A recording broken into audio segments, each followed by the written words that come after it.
අයිබෝවන් සුබ දවසක් වේවා. අදත් සුපුරුදු පරිදි සූදානම් වන්නේ හොඳම වෙලාව YouTube නාලිකාව තුළින් උදාවන සතිය ඔබට ගතවන ආකාරය පිළිබඳව කතා කරන්නට. මේ කතාව පොදු කතාවක් වුණත් මේෂ ලග්නයේ ඉඳලා මීන ලග්නයට කතා කරනවා.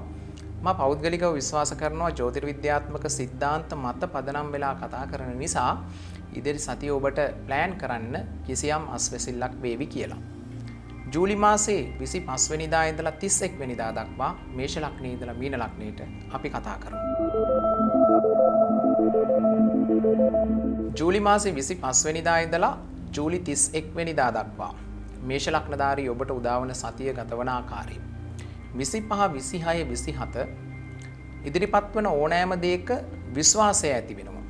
විශ්වාසයේ උනන්දු උත්සාහය වඩාත් තහවුරු වෙන නිසා ඔබ ඉදිරිපත් වන දෙයින් ජයග්‍රහණය ලැබෙනවා.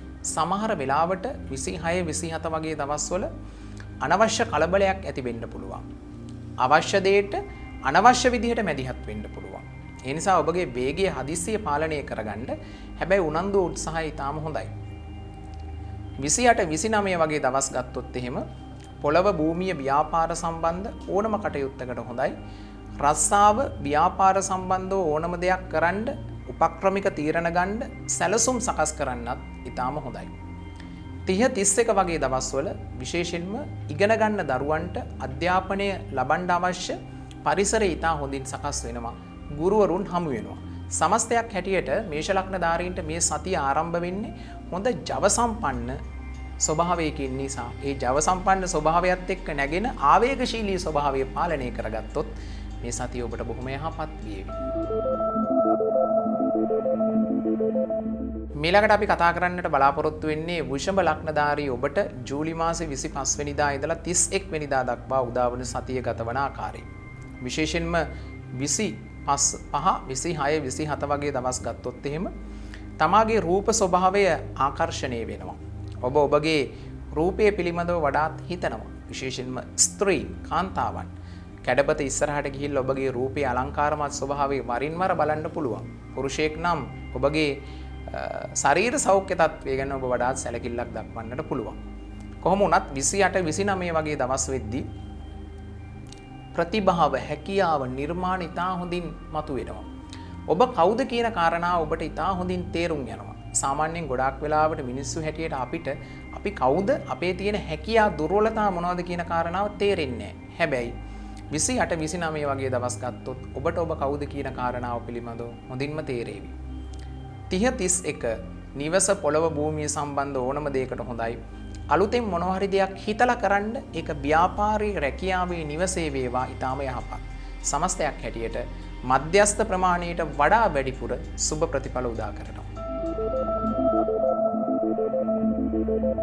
මීළඟට අපි කතා කරන්නට බලාපොරොත්තු වෙන්නේ මිථුන ලග්නධාරී ඔබට උදාවන සතිය ගතවන ආකාරය පිළිබඳව. ජූලි මාසේ 25 වෙනිදා ඉඳලා 31 වෙනිදා දක්වා මිථුන ලග්නධාරීන්ට මේ සතිය කොහොමද ගෙවෙන්නේ? 25 26 27 බඹරේ වැල්ලෙත් කරගෙන්න පුළුවන්. 26 27 අතිශය වාසනාවන්තයි. බලාපොරොත්තු ඉටු වෙනවා. ප්‍රියයන්ගේ ආදරය ඔබට ලැබෙනවා. ආයෝජන වලට මුදල් ලැබීමට හැමදේටම හොඳයි. 28 29 ගත්තොත් එහෙම ඔබගේ වචනයට හොඳ බලයක් ලැබෙනවා. කතාවෙන් අන් අය ආකර්ෂණය කරගන්න පුළුවන්. 30 31 විදේශීය භාෂාවන් foreign languages අධ්‍යයනය කරන අයට විශේෂ ප්‍රතිඵල ලැබෙනවා. භාෂාවන් පිළිබඳව ඉගෙන ගන්න ශිෂ්‍ය ශිෂ්‍යාවන්ටත් හොඳයි. පියා සහ පිය පාර්ශවය අතර සම්බන්ධතාව වර්ධනය වෙනවා. වෙනදට වඩා ඔබට ඔබගේ තාත්තා ගැන ලොකු ආදරයක් ඇති වෙන්න පුළුවන්. සමස්තයක් හැටියට සතිය ආරම්භ වෙන්නෙම ඔබට හොඳ විශ්වාසයක් ඇති කරලා නිසා මේ සතිය ඔබට යහපත් සතියක්. ජූලි මාසේ 25 වෙනිදා ඉඳලා 31 වෙනිදා දක්වා වූ කාලයේ කටක ලග්නධාරී ඔබට ගත වෙන්නේ කොහොමද කියන කාරණාව පිළිබඳව සාකච්ඡා කරන වෙලාව. විශේෂයෙන්ම ගත්තොත් 25 වෙනිදා දවස වරදක් නැහැ, මධ්‍යස්ථයි, හොඳ නරක මිශ්‍රයි. 26 27 ඇසුරු කරන අයත් සමග වැඩ කරද්දී හිත වේදනා, කලකිරීම, මානසික වේදනා ඇති වෙන්න පුළුවන්. ඒ නිසා ඔබ වැඩ කරද්දී ඔබ නිසා අන් අයට වේදනාවක් ඇති නොවන විදිහට වැඩ කළොත් අනිත් අය නිසා ඔබට වේදනාවක් ඇති නොවෙන්නත් පුළුවන්. 28 29 නියමයි. බලාපොරොත්තු ඉටු වෙනවා. කාගෙත් ආදරය ලැබෙනවා. සංවේදී වෙනවා. ඔබ ඕනම කෙනෙක්ට ඕනම දෙයක් පරිත්‍යාග කරනවා වගේම ඕනම කෙනෙක්ගෙන් ඔබට උදව් ලැබෙනවා. 30 සහ 31 වගේ ගත්තොත් එහෙම අලුතෙන් ආයෝජන කරන්නට බලාපොරොත්තු වෙන ඔබට ඉතාම හොඳයි සහ ව්‍යාපාරවලට රැකියාවට හොඳයි. සතියේ 26 27 ඔබ උතට පරිස්සම් වෙන්න. 28 29 ඔබට නියමයි. 28 29 මේ සතියේ අවශ්‍යම කටයුතු යොදා ගැනීම සතිය සාර්ථක වෙන්නට හේතුවක් වේවි. මීළඟට අපි කතා කරන්නට බලාපොරොත්තු වෙන්නේ සිංහ ලග්නධාරී ඔබට උදාවන සතිය ගතවන ආකාරය. ජූලි මාසේ 25 වෙනිදා ඉඳලා 31 වෙනිදා දක්වා. 25 26 27 ව්‍යාපාරවල නම් ලාභ, රැකියාවේ ආදායම් වර්ධනය වෙනවා. රැකියාවේ ආදායම් වර්ධනය වෙන්නේ කොහොමද කියලා ඔබට හිතන්න පුළුවන්. සමහර වෙලාවට ඔබට ඔබගේ ආසන්නම ප්‍රධානියා හමු වෙලා අනාගත බැටුප් වර්ධකයක් පිළිබඳව සාකච්ඡා කර ගැනීමක් කරගන්නටත් හොඳයි. ඒ කියන්නේ ධනය ආදායම් ලබන්නට අවශ්‍ය පරිසරය සකස් වෙනවා. ඒක හොඳයි. බිස්නස් කරන අයට නම් විකුණුම් ධාරිතාවය નિરાයාසයෙන්ම ඉහළ යනවා. කියන්නේ ඔබට ආයාසයකින් තොරව වෙනදට වඩා මුදල් රැස් කරගන්න පුළුවන් 25 26 27 විශේෂයෙන්ම 26 27 28 29 වගේ දවස් ගත්තොත් එහෙම කරන කියන හැම දෙයක්ම පරිස්සම් වෙන්න. අතුල් පතුල් වල වේදනාකාරී තත්වයක් ඇති වෙන්න පුළුවන්. හදිස්සි වියදම් ස්වභාවයක් ඇති වෙන්න පුළුවන්. වියදම් පැත්ත කන්ට්‍රෝල් කරගත්තොත් ඊටාම හොඳයි. 30 සහ 31 ගත්තොත් බලාපොරොත්තු ඉටු වෙනවා. කාගේත් ආදරයේ සෙනෙහස නොඅඩුව ලැබෙනවා. සති අන්තයේ දවස් දෙක ඔබට හොඳයි. සති ආරම්භයත් හොඳයි. සති අවසානයත් හොඳයි. 28 29 පරිස්සම් වුණොත් හැම දෙයක්ම සාර්ථක වෙයි. මීළඟට අපි කතා කරන්නට බලාපොරොත්තු වෙන්නේ කන්‍යා ලග්නධාරී ඔබට උදාවන සතිය ගතවන ආකාරය පිළිබඳව. ජූලි මාසේ 25 වෙනිදා ඉඳලා ජූලි 31 වෙනිදා දක්වා. 25 26 27 ව්‍යාපාරවලට රැකියාවට හොඳයි. ඔබ ආයතනික ප්‍රධානියෙක් නම්, කළමනාකරුවෙක් නම්, සුපර්වයිසර් කෙනෙක් නම් පහළ කණ්ඩායම් රැස් කරලා රැස්වීම් සාකච්ඡා සම්මන්ත්‍රණ පවත්වන්න හොඳයි. ඔබ සාමාන්‍යයෙන් රැකියාවක් කරන කෙනෙක් නම්, ඕනම වෘත්තියක් කරන කෙනෙක් නම් ඔබගේ වෘත්තිය ඇතුලේ නිර්මාණශීලීව වැඩ කටයුතු සිදු වෙන දවස් 3ක්. ඒක අනාගතයේ වෙනුවෙන් රස්සාවට හොඳයි. ආයතනික ප්‍රධානියා හමු වෙලා රැකියාවේ උන්නතිය පිළිබඳව ඔබට ලැබෙන ලැබීම් පිළිබඳව සාකච්ඡා කරගන්නටත් හොඳයි. ඇත්තටම 28 29 ඒ ධනලාභ අනාගතයේ වෙනුවෙන් ආර්ථිකයේ වෙනුවෙන් කරන ඕනෑම දෙයකට සාර්ථකයි. 28 29 බොහෝ වෙලාවට ඒක ප්‍රබල ධන යෝගයක් වෙනවා. එදා දවසේ යම්කිසි ආයෝජනයක් කරන්න පුළුවන් නම් 28 29 ඊටාම හොඳයි. යම්කිසි අසනීප තත්වයකින් ඔබ පීඩා විඳ නම් 28 29 ඔබට යම් සුවතාවයක් ලැබෙනවා. හැබැයි 30 සහ 31 වගේ දවස්වල තරමක් දුරට පීඩාකාරී මානසික ස්වභාවයක් ඇති වෙන්න පුළුවන්. ඒ ස්වභාවය පාලනය කරගන්න උත්සාහ කරන්න. සති අන්තයේ විතරයි ඔබට පරිස්සම් වෙන්න ඕනේ. සති ආරම්භය හොඳයි. ආරම්භයට වඩා සති මැද යහපත්. මීළඟට අපි සූදානම් වන්නේ තුලා ලග්නධාරී ඔබට උදාවන සතිය ගතවන ආකාරය පිළිබඳව සාකච්ඡා කරන්නට. ජූලි මාසේ 25 වෙනිදා ඉඳලා 31 වෙනිදා දක්වා. 25 26 27 වගේ දවස් ගත්තොත් විදේශ ගත වෙන්නට බලාපොරොත්තු වෙන අයට ඉතාම හොඳයි, වාසනාවන්තයි. අනාගතයේ දවසක විදේශ ගත වෙනවා නම් ඒ පිළිබඳව පිඹුරුපත් සකස් කරන්නට, ඒ පිළිබඳව සූදානම් වෙන්නට හොඳයි. වන්දනා ගමන් බිමන් යන්නටත් හොඳයි. දුර බැහැර පළාත් සමග සම්බන්ධතා ඇති වෙනවා සහ දුර බැහැර පළාත්වල ගමන් කරන්නටත් හොඳයි. 28 29 වගේ ගත්තොත් ව්‍යාපාරවලට රැකියාවට ඉතාම හොඳයි. ජලය සම්බන්ධව ව්‍යාපාර කරන අයට වඩාත් සාර්ථක ප්‍රතිඵල ලැබෙනවා. අනිකුත් ව්‍යාපාර කරන අයටත් හොඳයි. 30 සහ 31 පියා සහ පිය පාර්ශවය අතර සම්බන්ධතා ඇති වෙනවා. සමාජයේ පිළිගැනීම ගෞරවය ඔබට ලැබෙනවා. ඇත්තටම මේ සතිය බිස්නස් කරන අයට, රැකියා කරන අයට විශේෂ වරප්‍රසාද ඇති වෙන නිසා සුළුවෙන් හෝ යම්කිසි ව්‍යාපාරයක් කරනවා නම් ඔවුන්ට වෙනදට වඩා ධනයක්, ආදායමක්, මුදලක් අතට ලැබේවි. මීළඟට අපි කතා කරන්නට බලාපොරොත්තු වෙන්නේ වෘශ්චික ලග්නධාරී ඔබට උදාවන සතිය ගතවන ආකාරය. ජූලි මාසේ 25 වෙනිදා ඉඳලා 31 වෙනිදා දක්වා. අපි ගත්තොත් 25 26 25 වෙනිදා දවස අවුලක් නැහැ. සමබරව ඔබට මධ්‍යස්ථව මිශ්‍ර ඵල විදිහට ඇති වෙනවා. හැබැයි 26 27 වගේ දවස් වෙද්දී කරන්න කියන හැම දෙයක්ම ටිකක් පරිස්සමට කරන්න. දුරදිග නොබලා වැඩ කළොත් ඔබට යම් වේදනාකාරී තත්ත්වයක් නියත වශයෙන්ම ඇති වෙන්න පුළුවන්. උදරාබාධ, තුනටියේ අමාරු, අරසස්, බගන්දර, ගුද මාර්ගය වගේ ලෙඩ රෝග තියෙනවා නම් යටිබඩේ අමාරු තියෙනවා නම් ටිකක් පරිස්සම් වෙන්න. ශරීර සෞඛ්‍ය තත්ත්වයේ දුර්වල වෙන්න පුළුවන්. 28 29 ඊටාම හොඳ ගුරුවරු ලැබෙනවා, හොඳ වැඩිහිටියන් ලැබෙනවා, හොඳ උපදෙස් ලැබෙනවා. ඔබ විශ්වාස කරන ආගම දහම කෙරෙහි සංවේදීතාවයක් සහ ගෞරවයක්, භක්තියක්, ශ්‍රද්ධාවක් ඇති වෙනවා. සති අවසානයේ ආධ්‍යාත්මික පැත්තට යොමු වීම වැඩි වෙන්න පුළුවන්. ලෞකික කටයුතු වලට සාපේක්ෂව.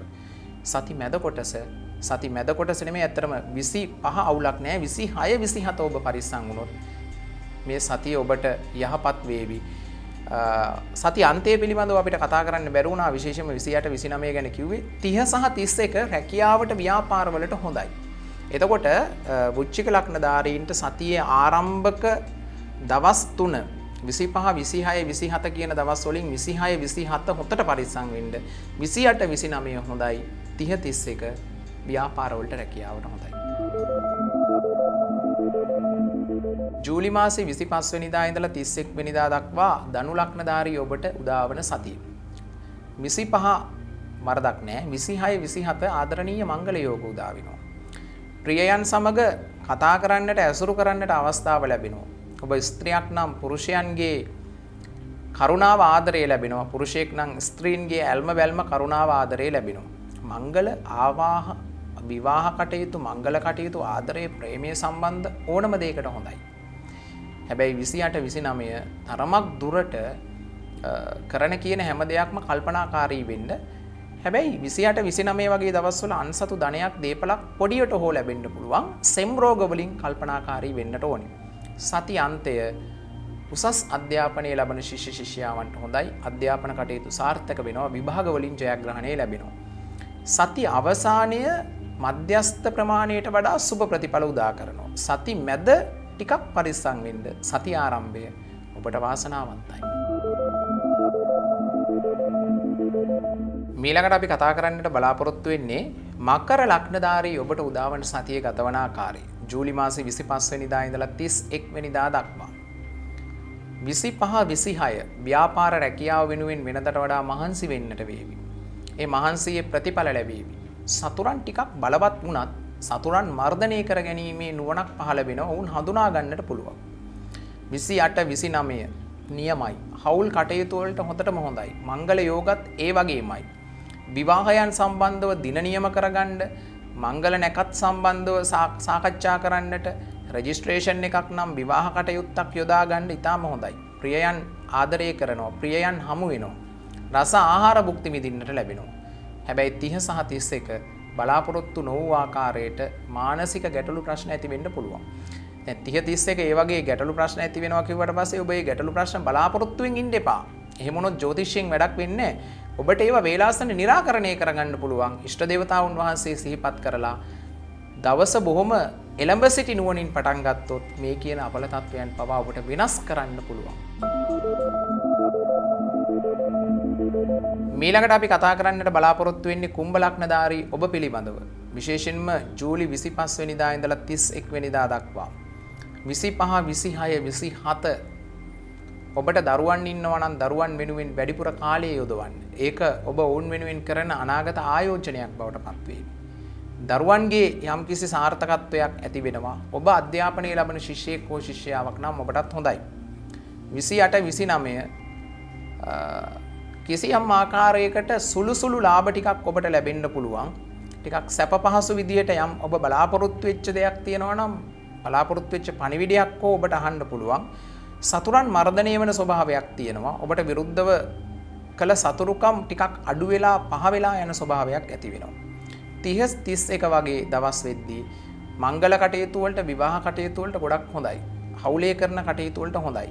සතිය ඔබට මධ්‍යස්ථ ප්‍රමාණයට සාපේක්ෂව සුබ ප්‍රතිඵල උදා කරන වාසනාවන්ත සතියක්. මීළඟට අපි කතා කරන්නට බලාපොරොත්තු වෙන්නේ මීන ලග්නධාරී ඔබ පිළිබඳව. මීන ලග්නධාරීන් පිළිබඳව කතා කරද්දී ජූලි මාසේ 25 වෙනිදා ඉඳලා 31 වෙනිදා දක්වා කාලය. 25 26 27 නිවස පොළව භූමිය සම්බන්ධව ඕනම දෙයකට හොඳයි. ගෙදර ඉඳලා වැඩිපුර කාලය ගත කරන්න පුළුවන් නම් හොඳයි. හැබැයි ඔබ විදේශ රටකට හෝ යම් තැනක නවාතැන් අරගෙන ඉන්නවා නම් ඒ තැන ඉන්න තැන ස්ථානීය වශයෙන් දියුණුවක් වෙන සහ ඉන්න තැන යම්කිසි වෙනසක් වෙන දවස් කීපයක් 28 29 ගත්තොත් ඉගෙන ගන්න දරුවන්ට නියමයි. බලාපොරොත්තු ඉටු වෙනවා. තරග විභාග වලින් ජයග්‍රහණය ලැබෙනවා. යම් ශිෂ්‍යයෙක් හෝ ශිෂ්‍යාවක් මීන ලග්නයෙන් නිපදිලා 28 29 විභාගයක් යෙදිලා එදා ඔබට සම්පත් සාධක ക്ഷേම මෛත්‍රී පරම මෛත්‍රී නැකතක් නම් උදා වෙන්නේ. ඔබ මේ විභාගයෙන් සමත් වීමේ සම්භාවිතාවය ගොඩක් වැඩි. ඒ කියන්නේ ජ්‍යොතිර්විද්‍යාත්මක යම්කිසි බලයක් එනවා. ඔබගේ උගත් දැනුමට ඒක වඩාත් එකතු වීමක් වෙනවා. අපි ගත්තොත් සතිය අවසාන දවස් දෙක 30 සහ 31 වගේ ගත්තොත් එහෙම උදරාබාධ ඇති වෙන්න පුළුවන්, ශරීර සෞඛ්‍ය පීඩා ඇති වෙන්න පුළුවන්. ශරීර සෞඛ්‍ය තත්ත්වය පිළිබඳව වඩාත් අවධානයෙන් කටයුතු කරන්න. ජූලි මාසේ 25 වෙනිදා ඉඳලා 31 වෙනිදා දක්වා මේෂ ලග්නයේ ඉඳලා මීන ලග්නයට කතා කළා. මේක පොදු කාරණාවක්. ඔබ ඉපදිලා තියෙන ජන්ම නැකතට සීහුම් වෙන දවස සාධක සම්පත් මෛත්‍රී පරම මෛත්‍රී නැකතක් නම් යෙදලා තියෙන්නේ. මේ කාරණාවල යම් යම් අඩු වැඩි වීම වෙනස් වීම වෙනවා. හැබැයි මේ පොදු කාරණාව ඔබට සතිය ගත කරන්නට අවශ්‍ය යම් කිසි මාර්ගෝපදේශකත්වයක් සපයනවා කියලා පෞද්ගලිකව මා විශ්වාස කරනවා. ඔබගේ පෞද්ගලික ජන්ම පත්‍රය ඔබට බලා ගන්න පුළුවන්. සවිස්තරාත්මක අංග සම්පූර්ණ පලාපල කතනයක් කරනවා වැඩිපුර කාල සීමාවක් අරගෙන. ලෝකයේ ඔබ මොන රටක හිටියත් පහත දැක්වෙන දුරකථන අංකයට WhatsApp හරහා හෝ සාමාන්‍ය දුරකථන ඇමතුමක් ලබා දීලා ඔබට ඒ කටයුත්ත කරගන්න පුළුවන්. ඔබ තවමත් අපව subscribe කරලා නැත්නම් subscribe කරලා bell icon එකත් click කරලා මේ සතියේ කලදසා වැඩසටහන ඔබ බැලුවා වගේම ඔබගේ අනිත් යහළු යෙහෙලියන්ටත් බලන්න share කරන්නට අමතක කරන්න එපා. ලබන සතියේදීත් හමුවන බලාපොරොත්තු වෙන සමුගන්නවා. එතෙක් ඔබට සුබ සතියක්. ආයුබෝවන්.